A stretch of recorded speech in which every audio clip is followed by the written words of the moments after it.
जय जगन्नाथ केमिति अच्छे आपण माने मु स्नेहा डेली लाइफ को आपण मानक स्वागत। आपण माने तो सूप करके निश्चय पीथिबे केबे मांडिया रे सूप बने की पीचंदी। ये मांडिया सूपटा पीबा पई बहुत बढ़िया टेस्ट लगे आ एटा देह पई भी बहुत हेल्दी। आ मैं मांडिया रे चलंतु आज हट अनुसार सूप बनेवा ता पई प्रथम मोटी नै छोट छोट कटा कंचा लंका छोट छोट कटा रसुण आ मटर ग्रीन मटर गाजर को छोट छोट काट नै फूल को भी छोट छोट कटा बंधा को भी छोट छोट कटा छोट छोट काटिकी बीन्स आ कैप्सिकम और स्वीट कॉर्न एतिक आम नहीं प्रथम चलते गोटे पैन बसईदे पैन ने अल्प टिके रिफाइन तेल दबा कहीं बटर एटा करवा रिफाइन तेल अल्प टे देले बटरटा टिके उड़ीबनी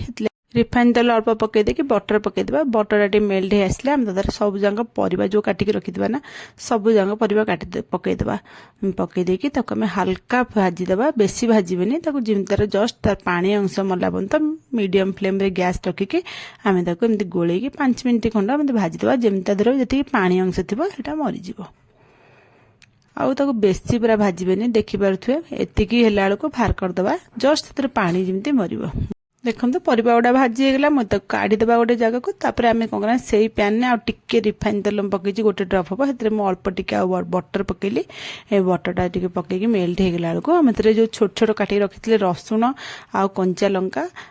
पकईदे टे रसुण टे अधिक देवे कहीं आम हट अनुसार सूप बनवा ना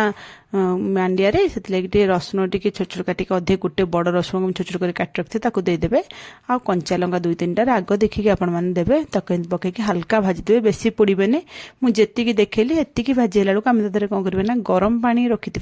आ गरम पानी टाक देदेवा आपण मैंने जी सूप बनबे जी बाउल से अनुसार आपण मैंने गरम पानी देदेवे गरम पानी देकी फुटिया छाड़ीदे आ सब बड़े रोषे कला ही गरम पानी यूज करूँ रोषे देखिए बहुत शीघ्र सरीज से गरम पानी मुझे फुटवा छाड़देले सी फुटला भितर ये मांडिया सूप बनवा ना एमती गोटे मांडिया पैकेट आनी आपण मैंने मांडिया भी घरे आनी खाली मान जो गोटा मांडिया आनी चूरिकी यदि गुंड रखिथे से मांडिया गुंड भी पकई पारे कि मुझे पैकेट वाला यूज कर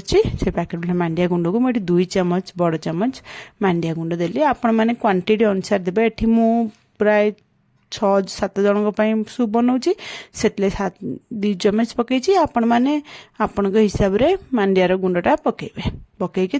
नॉर्मल पानी देकी आम भल कर फेंटीदेवा जमी मांडिया जमी गोटा न रुए पूरा भल कर मिसीज देख पारे मुझे मिसाऊँगी आपण मैंने एमती गोलैकी मिसईदेवे तापर ये देखो आमर भी एटा पानीटा भल कर फुटीगला आम जो परिवाटा भाजिकी रखीदे ना हल्का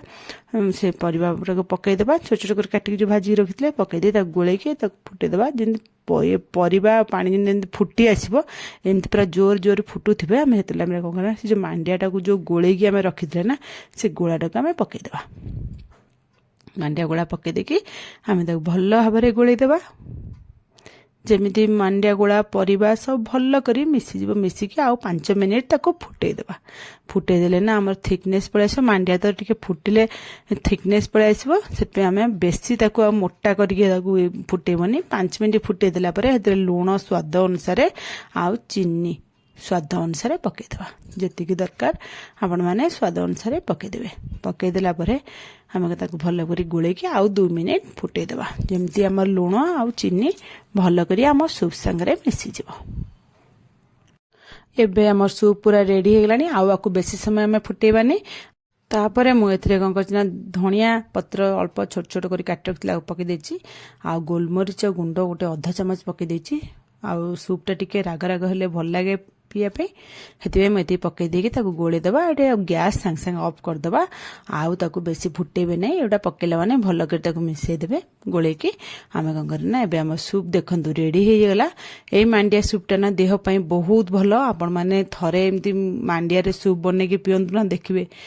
आपण मैंने अलगा सूप भी पीवा भूली जिबे ये मांडिया सूप बनैकी पीबे आ ये मांडिया सूपटा तो देह पाई बहुत भल ए बहुत विटामिन अच्छे आपण मैंने भी निश्चय ये मांडिया सूप बनातु घरे समस्त को पीवा दिंतु आपण पीयंतु मते कमेंट माध्यम निश्चय जनातु ये सूप केमती लगुच बहुत बढ़िया टेस्ट आर लगे भल लगिले मो चैनल को लाइक शेयर सब्सक्राइब निश्चय करेंगे कमेंट माध्यम रे मते निश्चय जणेबे आज रेसिपीटी आपण मानकु केमिति लागिला आमर तो सूप रेडी हो जाइए आम जाऊँ पीबू ଆପଣମାନେ ଏ ଥିକନେସ୍ରୁ ହିଁ ଜାଣିପାରୁଥିବେ ସୁପ୍ଟା କେତେ ଟେଷ୍ଟ ହେଇଥିବ। ଦେଖିବାକୁ ଯେତିକି ସୁନ୍ଦର ଲାଗୁଛି ପିଇବାକୁ ମଧ୍ୟ ବହୁତ ବଢ଼ିଆ ଲାଗିବ। ଏବେ ତ ଶୀତ ଦିନ, ଆପଣମାନେ ବି ନିଶ୍ଚୟ ଏମିତି ମାଣ୍ଡିଆ ସୁପ୍ ବନାଇକି ପିଅନ୍ତୁ। ରହୁଛି। ଜୟ ଜଗନ୍ନାଥ।